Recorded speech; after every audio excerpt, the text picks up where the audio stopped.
live-action Disney movie comes along. But hold on to your hats, folks, because this one is honestly not all that bad. It centers around this kid named Dave, who is a character who further cements this coming decade as the decade of awkward protagonists. Seriously, I'm really starting to get a little bit sick of this. All these bumbling, awkward, tripping over their own words kind of characters that are dominating today's movies. Napoleon Dynamite definitely started this trend, but I blame Michael Cera for popularizing it. But as far as awkward protagonists go, this guy is actually pretty relatable.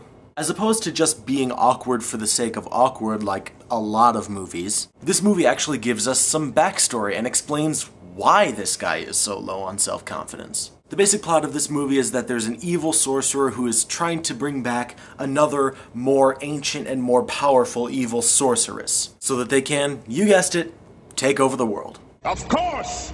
Nicolas Cage plays a sorcerer named Balthazar, who is given the task of training Dave to become a powerful enough sorcerer to defeat this ancient evil sorceress and save the world. The special effects in this movie are pretty natural looking, the story is decently crafted, and the characters are actually fairly well developed for the most part.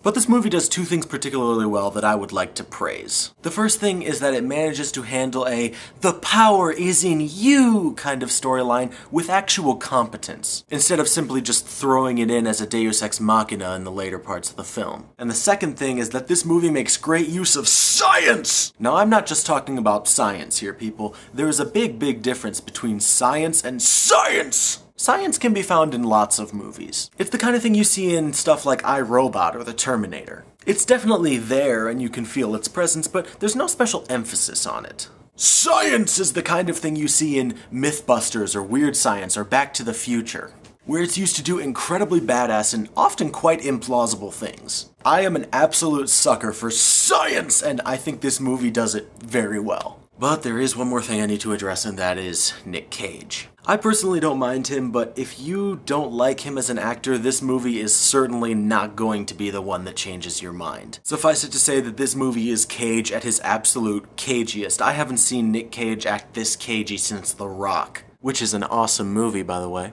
This movie has made me realize that I need to add a new rating level to the Coded Lock Films movie scale. This new movie rating level is called See It, but wait for the DVD. This rating means that a movie is pretty average, worth seeing, but not really worth paying movie prices to do so.